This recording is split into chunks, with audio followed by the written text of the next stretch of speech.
This is episode 6 of the Eclectic Collection called The Wave Goodbye.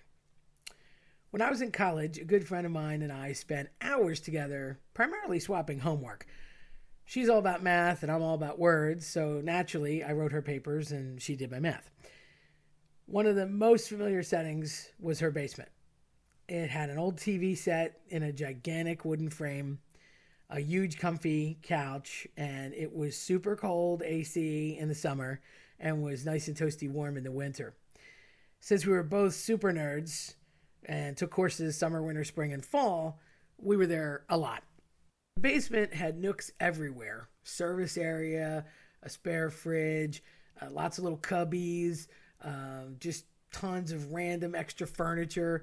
Since her mom to date is like the only person I know who loves furniture so much that she even had a table inside her coat closet. I never quite figured that one out. Her dad was a dentist and he had an office off to the side of the basement. That was there too. It was a huge basement. And despite all that space, it was really like segmented. It was kind of like a C, but chopped up, if that makes any sense.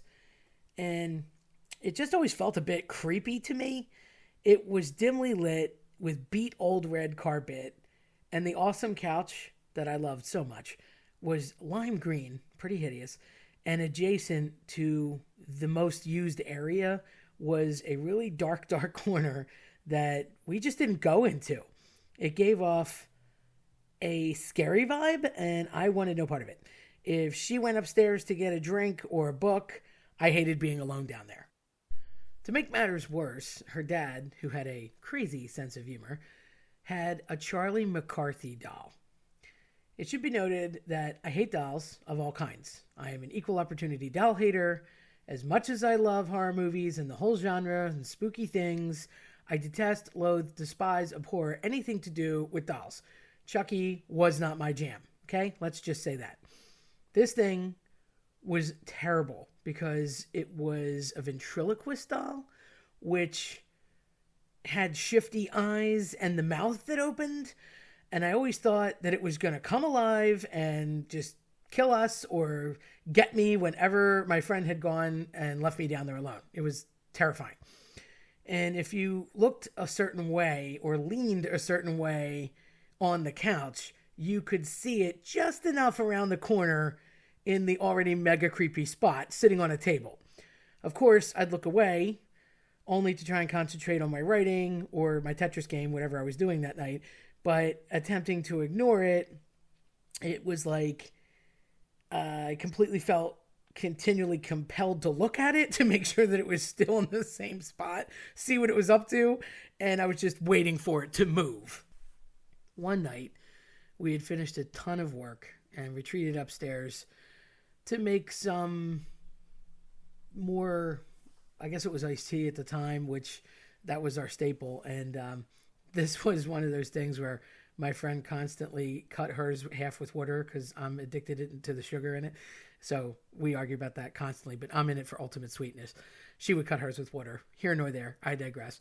And we also notoriously ordered steaks and brolies, Greek salads, and cheese fries, random, I know, from our local favorite pizza shop around the corner from her house. So we were waiting to have dinner and just decided to stay up there for a little while. We were kind of beat and we were just taking a break. And as we set up camp to have dinner, her mom said that she needed to go downstairs and get something from the extra fridge. She'd be right back. We didn't think anything of it. So about 10 minutes went by, and her mom comes up from the basement door with this blank stare on her face, and she looked really pale. So my friend had gotten a little nervous, and she's like, "Are you okay, Mom? Like, you don't have anything with you. You told me you're going to go downstairs and get something. You came up with nothing. What's going on? You feeling all right?" And her mom just kind of stared blankly, and she said that when she went to the fridge, she opened the door, and it's kind of dark, obviously, behind the fridge because it's in that weird little nook, and she thought she saw a man, a person, and she got startled and jumped, and she closed the fridge door real fast, and it turned out that the man got more prevalent looking when she closed the door. It became like clearer in the darkness, and it was an image of her father. He was waving to her, and she got really scared and he just waved, and then that was it. Like, he disappeared. And she walked upstairs saying, that's what I saw. It doesn't make sense. I know that can't be. And my friend said, well, Mom, that's not possible. He's in Ecuador. I mean, there's no way. Obviously, he's in Ecuador. And she's like, I know, but I thought he was in the house. I really thought that I saw him, which I know is just not possible. As my friend's mom is telling the story, the phone rings in the house. My friend picks it up and says, oh, good to hear from you. It's really been a long time. And then all of a sudden she looks concerned and her face kind of drops. She hands the phone to her mom, who starts speaking rapid fire in Spanish and goes to the next room. So I knew something was up. I looked at my friend. I'm like, bad news? And she says, I don't know. This is really weird. The guy that she saw downstairs, her dad, he just died. It's bizarre. It's like, how's that possible? But it was the same time that she said she was waving to him. They said they just discovered him in the house and he wasn't breathing. And when they went to check, he had passed away. He wasn't even sick. It had been years since they'd seen each other, and even more time for my friend, but it was as if he wanted to say goodbye because they hadn't had the closest of relationships. And it's weird because her mom is like a freaky magnet. She has always had like odd things happen to her. I don't want to say paranormal, but like borderline instances like this, or just attractions to spiritual things or other things, or, just odd stuff that would happen. And they seem to gravitate toward her. It's like somehow she's an innocent or a sensitive. I don't know. And she doesn't go looking for it ever. She's like the nicest lady, but it's just weird that somehow it's like the other side wants to communicate with her or something. I don't know. Needless to say, we did not return to the basement that night. So that happened, and flash forward 2 years ago. Okay, so we were in college then, and just about 2 years ago, almost to the month, our families are super close, and her mom had another experience like this, but this time with my family. My uncle, who was also my godfather, had just passed away after a long battle with cancer, and he was in his late 80s. And he, like my father, loved to gamble, but where my dad was a big fan of slot machines and the occasional blackjack game, he was big into playing the ponies. He was the kind of guy that really looked for the racetrack, liked to, go put his whole day toward the Kentucky Derby or the Preakness or the Belmont, and really enjoyed watching the horses.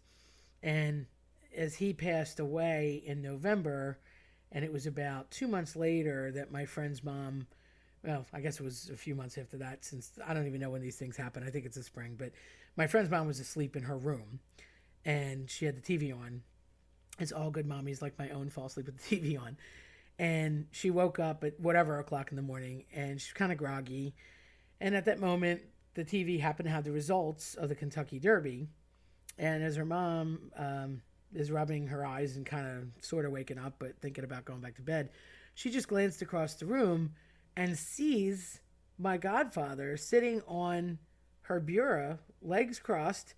And he was notorious for like swinging one of his legs when he had his legs crossed. And he was doing that, which is like telltale sign of his personality. And he just smiled and waved to her. And he sort of nodded toward the TV, as if to remind everybody that he was excited about the horses. And he waves at her again.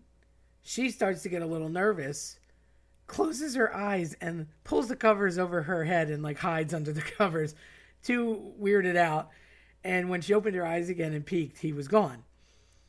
So naturally, the next day, because this was the middle of the night, my friend's mom calls, her daughter, my friend, who of course calls me, and I immediately remembered the incident when we were in college, which is funny because it was the same house, except this was the third floor, that was the basement, but same thing. And I told her that if she ever sells the place, you better disclose there's some sort of random kinetic energy or some spirits or something in there. And my friend said, nah, that's just my mom, which is probably true. Luckily, all her mom's experiences have been positive. It's never been harmful or mean. It was as if people just wanted to say goodbye or check in, let you know they were there. So, it was neat. It was kind of heartfelt. So if you enjoyed my story, check out eclecticcollectionpodcast.com or follow me on your preferred platform. I'm Terry Tenaglia. Thanks for listening.